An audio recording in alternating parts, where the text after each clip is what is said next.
नमस्कार, स्वागत है आप सबका दिन भर की तमाम बड़ी और अहम खबरों के साथ। मैं हूं कवींद्र। शुरुआत हेडलाइन से। एलसी गोयल ने संभाला केंद्रीय गृह सचिव का पदभार, विनम्रता से जिम्मेदारी निभाने का वादा। गोस्वामी को हटाने के तरीके पर कांग्रेस ने उठाए सवाल।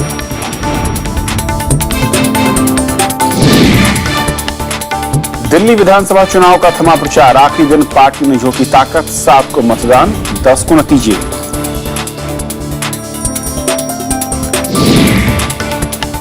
संजय बोस का टीएमसी और राज्यसभा से इस्तीफा, पार्टी ने कहा दबाव में दिया इस्तीफा। सुप्रीम कोर्ट का शारदा चिटफंड की निगरानी से इनकार।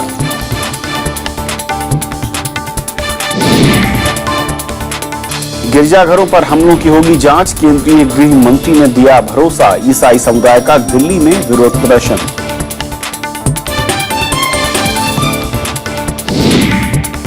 इशरत एनकाउंटर केस में डीजी बंजारा को जमानत, निलंबित अतिरिक्त पुलिस महानिदेशक पीपी पांडे को भी राहत।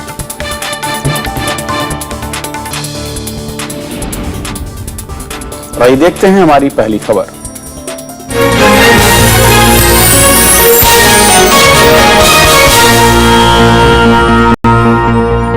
वरिष्ठ आईएएस अधिकारी एलसी गोयल ने केंद्रीय गृह सचिव का पदभार संभाल लिया है। उन्हें अनिल गोस्वामी की जगह पर गृह सचिव बनाया गया है। अनिल गोस्वामी को पूर्व केंद्रीय मंत्री मतंग सिंह की मदद करने के आरोप में इस्तीफा देना पड़ा। आरोप है कि उन्होंने मतंग सिंह की गिरफ्तारी के मामले में सीबीआई पर दबाव डाला था। कांग्रेस ने गोस्वामी को हटाने के तरीकों पर सवाल खड़े किए हैं।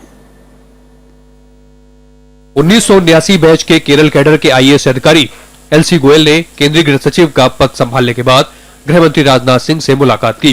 गोयल इससे पहले केंद्रीय ग्रामीण विकास मंत्रालय में सचिव के पद पर तैनात थे। अनिल गोस्वामी की जगह गृह सचिव बनाए गए एलसी गोयल का कार्यकाल 2 साल का होगा। इस बीच कांग्रेस ने बड़े पदों से अधिकारियों को हटाने के तरीकों पर सवाल उठाए हैं। It is the Prime Minister's office which is trying to control. Even they are all want to steamroll their wishes, and the bureaucracy is being humiliated and insulted as never before. विपक्ष के सवालों पर सरकार ने सफाई दी है। उसका कहना है कि ये कदम पारदर्शी तरीके से उठाया गया है और ऐसे मामलों पर राजनीति नहीं होनी चाहिए। भारत सरकार नरेंद्र मोदी जी के नेतृत्व में जो चल रहा है उसका काम करने का तरीका बिल्कुल साफ है देश के सामने में, और उसी लिहाज में हम लोग चीज को देखना चाहिए। अनिल गोस्वामी पर शारदा चिटफंड मामले में फंसे पूर्व केंद्रीय मंत्री और कांग्रेसी नेता मतंग सिंह की गिरफ्तारी रोकने के लिए सीबीआई अधिकारियों पर दबाव बनाने का आरोप लगा था, जिसके बाद उन्हें पीएमओ में तलब भी किया गया। सरकार की ओर से गोस्वामी को पद छोड़ने के लिए कहा गया तो उन्होंने स्वैच्छिक सेवानिवृत्ति ले ली। उनका कार्यकाल 30 जून को खत्म होना था। इससे पहले विदेश सचिव सुजाता सिंह और डीआरडीओ के प्रमुख अविनाश चंद्र को भी कार्यकाल पूरा होने से पहले पदमुक्त कर दिया गया था। Bureau report, Rajya Sabha TV. और इस पूरे मसले पर और बातचीत करेंगे। हमारे साथ टीएसआर सुब्रमण्यम हैं, जो कि फॉर्मर कैबिनेट सेक्रेटरी हैं। स्वागत है आपका। सबसे पहले तो ये जिस तरीके का पूरा मसला रहा है, गोस्वामी साहब को रिजाइन कहूं, सरकार ने हटने के लिए कहा, और जो आरोप लगे, इसमें कैसे देखते हैं? क्या वाकई जिस तरीके से उन्हें कहा गया है, या फिर कोई भी गृह सचिव इस तरह के मामलों में से पहले कभी याद पड़ता है कि डायरेक्ट इन्वॉल्वमेंट दिख रहा हो? इसमें फुल फैक्ट्स मेरे सामने है नहीं। अभी सही भी है कि सबके पास नहीं होगा, 2-4 गिने चुने लोग हैं, उन्हीं के पास फुल फैक्ट्स होंगे। लेकिन जितने फैक्ट्स बाहर आ रहे हैं वो तो लग रहा है कि मतंग सिंह साहब ने उनको जो फोन किया है वो टैप किया गया है और पहले से कनेक्शन रहा है। एंड अनफॉर्चुनेटली टेलीफोन कन्वर्सेशन में इन्होंने सीबीआई डायरेक्टर से भी बात किया कि क्या हो रहा है उनका, एक्सेट्रा। 3-4 पॉइंट इसमें हैं। पहले तो अक्सर होता था कांग्रेस गवर्नमेंट, मैं पॉलिटिकल आदमी नहीं हूं, ये तो आपको डायरेक्टली मिनिस्टर सेक्रेटरीज इंटरफियर, इसलिए सीबीआई का रेपुटेशन भी बहुत गिर गया। सर्कमस्टांसेस देखिए, सुप्रीम कोर्ट कहता है कि सीबीआई एक बंद की चिड़िया है, पिंजरे की चिड़िया है। They say that the cage the parrot है, and they want to change the image of CBI, that government interfere नहीं कर रही है। They also want to send a message कि अपना काम करो, don't interfere with. I see no provided इसमें सब्सटेंस है कि इंटरफियर किया उन्होंने, वो फैक्चुअल क्वेश्चन है जिसमें मुझे मेरे पास सवाल, अगर इंटरफियर उन्होंने किया है इसका मतलब सेइंग फिर करो, सोच लो, अभी 2 दिन दे दो, अगर इस किस्म की कुछ कहा, इंटरफियर किया उन्होंने, तो बिल्कुल जस्टिफाइड है। बिकॉज हमारा सिस्टम में इन्वेस्टिगेशन एजेंसीज हैं स्टेट में, डायरेक्ट कंट्रोल में है, chief minister, chief secretary, home secretary के साथ, डीजी के साथ, डिस्ट्रिक्ट में सुपरिटेंडेंट पुलिस का डायरेक्ट कंट्रोल में, ऑक्शन किए जाते हैं एफआईआर वगैरह, पूरा पुलिस सिस्टम में इंटरफेरेंस है। लेकिन जब इस तरह के सिस्टम में एक वरिष्ठतम पद है ये सुब्रमण्यम साहब, लेकिन ऐसे में क्या जो शख्स उस पद पर बैठा हुआ है, क्या उसके पास अपनी सफाई या बचाव के लिए कोई तरीका है, या फिर सरकार ने उसे कहा कि अगर हटना है तो उसे हटना ही पड़ेगा, और इस मामले में कुछ ऐसा ही हुआ? देखिए, उस लेवल पे नेगोशिएट करने का रूम बहुत कम है, क्योंकि हियरार्की का डिसिप्लिन है, और अभी we have to leave it to that judgment कि जजमेंट सही है गलत है, इसमें मैं कुछ नहीं कहूंगा। मैं अगर फैक्ट्स हैं, ये तो नया गवर्नमेंट है, उन्हें एक डेमोन्स्ट्रेशन देना जरूरी है कि हाई लेवल केस में हुआ तो आपको डाउन द लाइन भी यही इस किस्म की स्ट्रांग रहेगा। तो मैं गलत इसको नहीं दे, इसे सिविल सर्वेंट्स का हौसला कम हो जाएगा, ये सब गलत है। ये I think the lesson I am getting here is अपना काम करो, डट के करो, जल्दी से करो। देखिए, हायर सिविल सर्वेंट्स का इस सिस्टम में बहुत इज्जत मिला है। पीएम ने यहां तक कहा डायरेक्ट एक्सेस है, जब चाहो मेरे पास आ जाओ। हिंट क्या है आपका? पहले हिंट ये था कि मंत्री जी पैसा दुनिया भर के बनाते थे, पराख ये वो वगैरह लिखे थे, एक्शन नहीं लिया गया है, पैसा सब बनाया गया है मिनिस्टर से। हिंट ये है कि मिनिस्ट्री की वजह से प्रॉब्लम आपका आ रहा है, मेरे पास आ जाओ। मिनिस्टर के साथ हिंट क्या है कि you do the government work properly, वरना मैं एक सेकंड चैनल ओपन कर रखा हूं केवल। तो इज्जत बहुत मिल गया है, तो लेकिन इज्जत के साथ रिस्पॉन्सिबिलिटी जबरदस्त है। नहीं, लेकिन क्या ये हिंट सरकार का है? क्योंकि रो में ये तीसरा घटनाक्रम है जबकि टॉप नौकरशाही मैं कहूं कि इस तरह से हटाने या फिर उन्हें हटने के लिए मजबूर होना पड़ा है, हटाने के लिए। नहीं, मैं ये इवेंट एक सिंगल इंसिडेंट इवेंट है, इसे आपको डीआरडीओ या दो सेक्रेटरीज हटे हैं फिनांस मिनिस्ट्री से, या फॉरेन सर्विस का सुजाता का मामला, कंपनी, वो तीनों अलग चीज है। देखिए, आप पिछले गवर्नमेंट देख लीजिए, कैबिनेट सेक्रेटरी से लेके 8-10 home secretary, defence secretary, wholesale changes first month में हुआ करता था। लगातार मैं देख रहा हूं पिछले 20-25 साल में फर्स्ट मंथ में सरकार बदलते ही 15-20 टॉप सेक्रेटरीज इंक्लूडिंग सीबीआई सब हटते थे, कुछ ना कुछ बहाने करके, ये करके, प्रमोशन करके हटा। अपना आदमी चाहिए। अब 6 मंथ्स टच नहीं किया गया है, तो डीआरडीओ एक्सटेंशन में थे, तो उसमें क्लियर रूल है, एक्सटेंशन में जब है एट अ मोमेंट नोटिस जा सकते हैं। नंबर फिनांस में 2 सेक्रेटरीज थे, लग रहा है कि उनका बजट आ रहा है, ये पाथ ब्रेकिंग बजट होना चाहिए, और इनसे ये हो नहीं पाएगा। ये 6 मंथ्स काम देके जजमेंट हुआ है। और फॉरेन सेक्रेटरी में जजमेंट ये हुआ है कि Jaishankar is the best man, ये एक्सटेंशन में है और 2 दिन में रिटायर हो रहे हैं।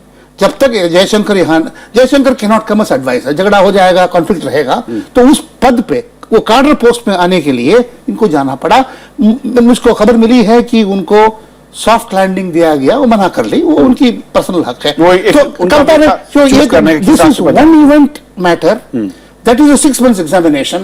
Compare करना, and you have to compare it with 20-30 changes in the next month, with 3-4 changes over 6 months. तो क्या ये कहा जाए सुब्रमण्यम साहब की जिस तरीके से ये घटनाक्रम हो रहा है, जो आपने कहा कि सेकंड लाइन एक मैसेज सरकार की ओर से भी है, इससे किस तरह का इंपैक्ट आप देखेंगे नौकरशाही में? क्योंकि अब तक जो आपने कहा कि वो एक अंदाज था कि भाई ठीक है, आप किसी की पैरवी करते हैं या फिर बहुत ही लूज तरीके से अपने काम को अंजाम दे रहे हैं। अभी तो मेरे ख्याल से ये मैसेज जा रहा है कि अपना काम डट के करो, बट बी केयरफुल, इधर उधर दखल मत करो, don't go here and there, but you got full liberty and deliver, I got full responsibility. इतना मैं ऐड कर लूंगा, भारत बहुत बड़ी देश है, आधा से ऊपर 70-80% काम स्टेट्स में हो रहा है, एंड उसमें भी गवर्नमेंट ऑफ इंडिया में आईएएस ऑफिसर, सेक्रेटरी तो मिनिस्क्यूल नंबर है, 1% है। तो ये इम्पैक्ट वहां है। हाँ, जब टॉप में होता है नीचे तक इम्पैक्ट आता है, स्टेट्स में शुरू नहीं हुआ है करस्पॉन्डिंग, लेकिन सेंटर में I think this is a good one कि पहले सिस्टम तो यही था, फुल लिबर्टीज दिया करते थे, but if you trip once you have to go home. लेकिन कैसे फियर फैक्टर नहीं पैदा होगा? फिर कुछ हद तक फ्रीडम का अच्छे लोग हैं शायद वो भी कुछ एक बार हद करेंगे। तक फियरलेस रहना एक किस्म से अच्छा भी है, बट डिसिप्लिन के फियर ठीक भी है। दैट ये रेखा है, क्रॉस मत करो, वो फियर कभी कभी ठीक भी रहता है। और क्योंकि तीनों केसेस में ऐसा हुआ है कि किसी का कार्यकाल कुछ महीने के अंदर खत्म हो रहा है, किसी का कुछ महीने के अंदर, तो क्या एक सॉफ्ट, जो मैं कहूं कि एग्जिट की बात जब बार बार आती थी, एक सम्मानजनक एग्जिट की बात आती थी, क्या उस रास्ते की चलने की बजाय जो आप कह रहे हैं कि सरकार इसलिए हार्ड स्टेप ले रही है कि उसको मैसेज देना है? इनको मैसेज नहीं देना, तो ईस्ट बेस सर्कमस्टांसेस हैं। डीआरडीओ वाले में मुझे इंफॉर्मेशन नहीं है कि क्या हुआ है। फिनांस में 2 सेक्रेटरीज को देख लिया गया, जजमेंट लिया गया है कि बजट में हमारा पाथ ब्रेकिंग बजट होना चाहिए, इनसे की लोग हैं वो, तो नया चाहिए हमको। नया लोग करेंगे नहीं करेंगे अलग चीज है, तो वो तो नॉर्मल रूटीन था, वो ट्रांसफर रूटीन था। ये नॉर्मली ये होता था इन मई जून, दिसंबर में हुआ है, तो आप तब करेंगे कब कहते हैं कि जल्दी जल्दी ट्रांसफर कर रहे हैं जैसे जैसे आते हैं।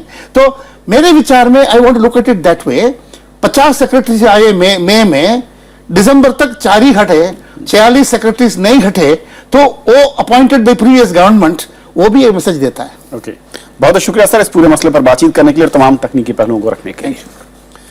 ये थी हमारी पहली खबर। छोटा सा ब्रेक लेंगे और ब्रेक के उस पार दिन भर की तमाम दूसरी बड़ी खबरें।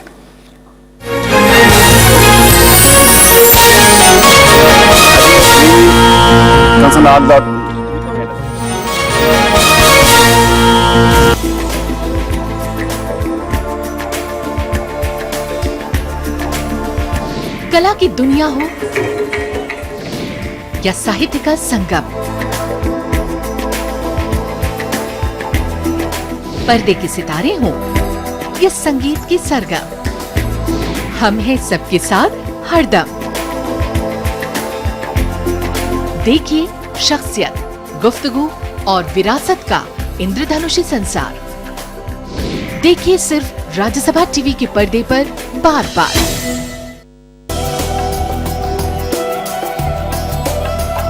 इतिहास की खूबसूरत दौर से रूबरू कराती बेमिसाल बावलियां, जो हैं वास्तुकला का अद्भुत नमूना।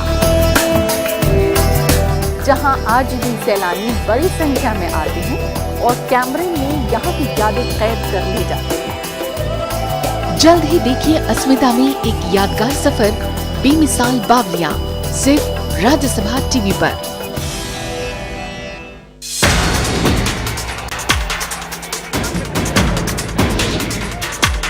पूरा हुआ प्रचार अभियान।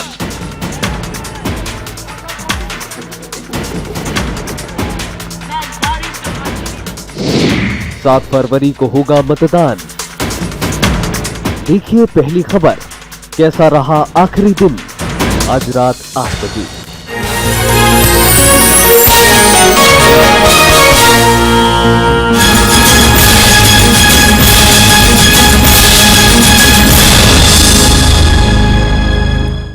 दिल्ली में चुनाव प्रचार थमने तक सभी राजनीतिक दलों ने आज अपनी पूरी ताकत लगा दी। बीजेपी की मुख्यमंत्री पद की उम्मीदवार किरण बेदी ने रोड शो कर लोगों से भावुक अपील की, तो आम आदमी पार्टी संयोजक केजरीवाल ने जनसभा कर ईमानदारी के नाम पर वोट मांगे। तो उधर कांग्रेस उपाध्यक्ष राहुल गांधी ने भी रोड शो कर पार्टी के पक्ष में हवा बनाने की कोशिश की। बीजेपी के उम्मीदवार गुरुवार को चुनाव प्रचार खत्म होने तक अपने अपने विधानसभा क्षेत्रों में मौजूद रहे। दिल्ली विधानसभा चुनाव के लिए बीजेपी ने कुल 318 सभाएं की और प्रधानमंत्री नरेंद्र मोदी की 4 रैलियां हुई। पार्टी के 120 सांसद और कई केंद्रीय मंत्री चुनाव प्रचार में लगे रहे। पार्टी ने दिल्ली में स्पष्ट बहुमत हासिल होने का दावा किया है।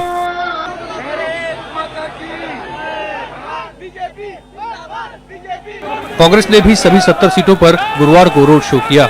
पार्टी उपाध्यक्ष राहुल गांधी ने सुल्तानपुर माजरा में इसकी अगुवाई की। रोड शो में प्रदेश अध्यक्ष अरविंदर सिंह लवली समेत पार्टी के दूसरे बड़े नेता भी मौजूद थे।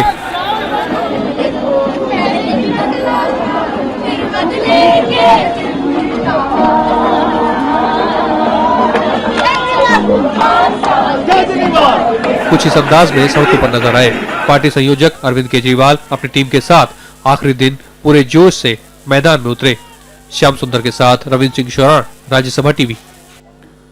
प्रधानमंत्री नरेंद्र मोदी ने एलपीजी सब्सिडी के पैसे सीधे बैंक खाते में भेजने से जुड़ी पहल योजना की कामयाबी पर खुशी जाहिर की। उन्होंने ट्वीट में कहा कि पहल जैसी डायरेक्ट बेनिफिट ट्रांसफर योजना से कालाबाजारी रुकेगी। उन्होंने इस योजना को जनधन योजना के बाद दूसरी सबसे बड़ी योजना करार दिया। अब तक 10 करोड़ लोगों ने डीबीटी योजना के लिए पंजीकरण कराया है। प्रधानमंत्री ने कहा कि पहली योजना दुनिया की सबसे बड़ी नकद सब्सिडी हस्तांतरण योजनाओं में शुमार हो गई है। नकद सब्सिडी हस्तांतरण योजना को यूपीए सरकार ने लॉन्च किया था। केंद्र में एनडीए सरकार आने के बाद 54 जिलों में इसे फिर से पिछले साल 15 नवंबर को शुरू किया गया। सुप्रीम कोर्ट ने शारदा चिटफंड मामले की जांच की निगरानी करने से इनकार कर दिया है। कोर्ट ने तृणमूल कांग्रेस और पश्चिम बंगाल सरकार के उन आरोपों को भी नकार दिया जिसमें सीबीआई की भूमिका पर भी सवाल उठाए गए। उधर करोड़ों रुपए के इस घोटाले में फंसे संजय बोस ने आज तृणमूल कांग्रेस पार्टी से इस्तीफा दे दिया। बोस ने राज्यसभा की सदस्यता से भी इस्तीफा दिया है। संजय बोस को कल ही कोलकाता की एक अदालत ने इस मामले में सशर्त जमानत दी थी। उन्हें सीबीआई ने 21 नवंबर को गिरफ्तार किया था। टीएमसी सांसद कुणाल घोष और पश्चिम बंगाल सरकार में मंत्री रहे मदन मित्रा पहले ही इस मामले में जेल में हैं, जबकि टीएमसी के और सांसद मुकुल रॉय से सीबीआई ने हाल ही में पूछताछ की। The government at the center, the party at the center has been putting a lot of pressure on people like Srinjoy and one or two other people, really putting a lot of pressure on them. So we understand. Delhi में गिरजाघरों पर हो रहे हमलों के विरोध में ईसाई संगठनों ने गुरुवार को सेक्रेड हार्ट कैथेड्रल चर्च के पास प्रदर्शन किया। उन्होंने सरकार पर इस बारे में ढीला रवैया अपनाने का आरोप लगाया और सुरक्षा सुनिश्चित करने की मांग भी की। केंद्रीय गृह मंत्री राजनाथ सिंह ने चर्च पर हुए हमलों की जांच की बात कही है। दिल्ली में गिरजाघरों पर पिछले कुछ हफ्तों में हुए हमलों का गुस्सा गुरुवार को कुछ इस तरह फूटा। ईसाई संगठनों ने गोल मार्केट इलाके में सेक्रेड हार्ट कैथेड्रल के पास प्रदर्शन किया, लेकिन प्रदर्शनकारियों के केंद्रीय गृह मंत्री राजनाथ सिंह के आवास की ओर बढ़ने पर पुलिस ने उन्हें गिरफ्तार कर लिया। इनमें से कुछ प्रतिनिधियों ने राजनाथ सिंह से मुलाकात कर अपनी चिंता बयान की। होम मिनिस्टर साहब ने सीपी से बात करी है और सीपी साहब ने भी एश्योरेंस दिया है कि हर एक चर्च के बाहर देयर विल बी प्रोटेक्शन दी जाएगी, पुलिस की प्रोटेक्शन दी जाएगी। Since this time, the Prime Minister didn't speak anything about this issue. He is very talkative on different issues, but on this particular issue, he never said a single word on this issue.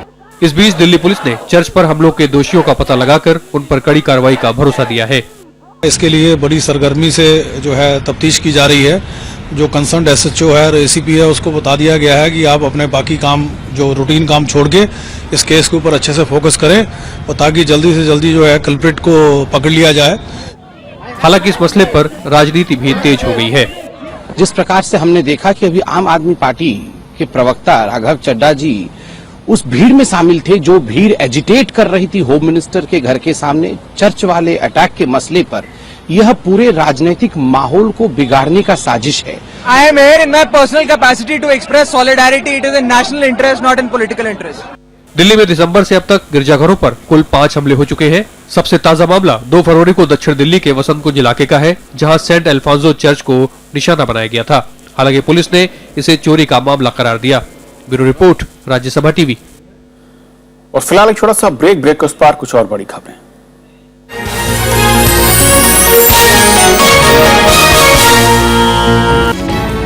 तकरीबन 1 साल में दूसरी बार होने जा रहे दिल्ली चुनाव में पूरे देश की निगाहें हैं। इतना सघन राजनीतिक सक्रियता का दौर देश के किसी हिस्से में नहीं था।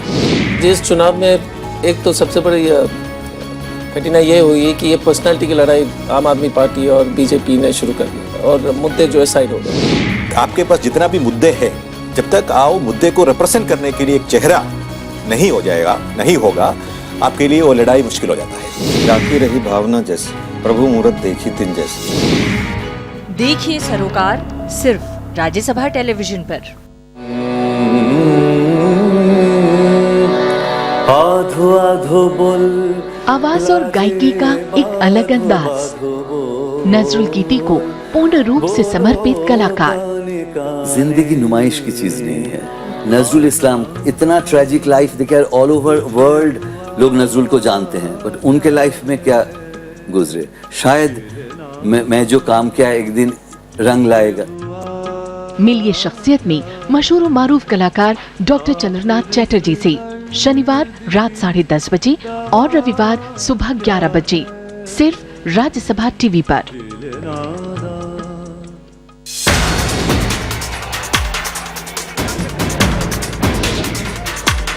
पूरा हुआ प्रचार अभियान।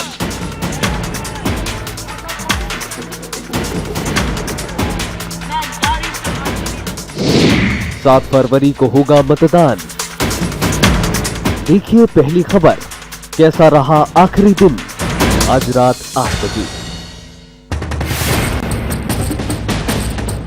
साल दर साल देश ने देखा पहली बार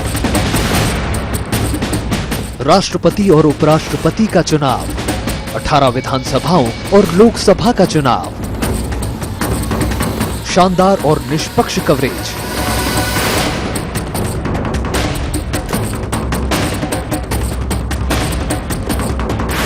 सिर्फ राज्यसभा टीवी पर।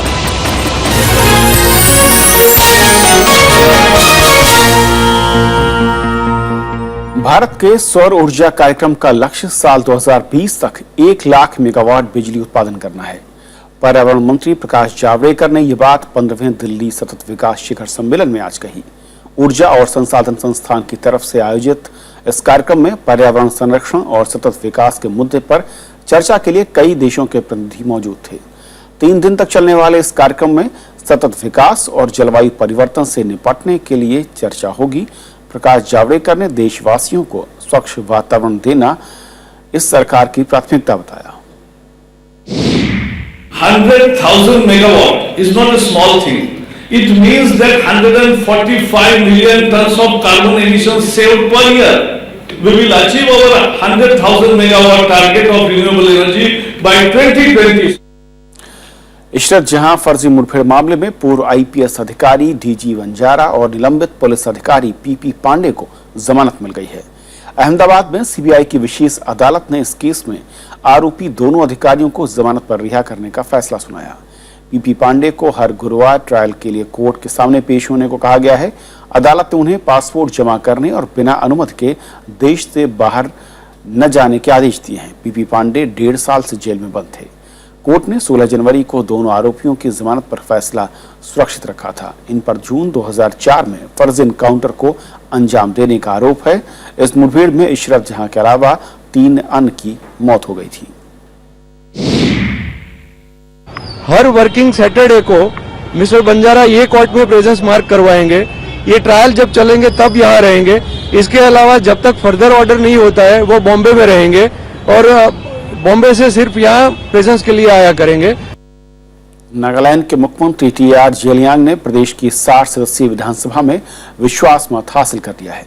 विधानसभा अध्यक्ष को छोड़कर 59 विधायकों ने जेलियांग के समर्थन में वोट दिया। जेलियांग के पक्ष में मतदान करने वाले विधायकों में एनपीएफ के 37, कांग्रेस के 8, बीजेपी के 4, एनसीपी और जनता दल यू के 1-1 और 8 निर्दलीय विधायक शामिल हैं। दरअसल 5 जनवरी को सत्ताधारी नगा पीपल्स फ्रंट यानी एनपीएफ के 38 में से 22 विधायकों ने जेलियांग के नेतृत्व में बनी सरकार से समर्थन वापस ले लिया था और इसीलिए राज्यपाल पीबी आचार्य ने विश्वास मत हासिल करने के लिए आज विधानसभा की आपात बैठक बुलाई थी। तो खबरों के सफर में इतना ही। नमस्कार।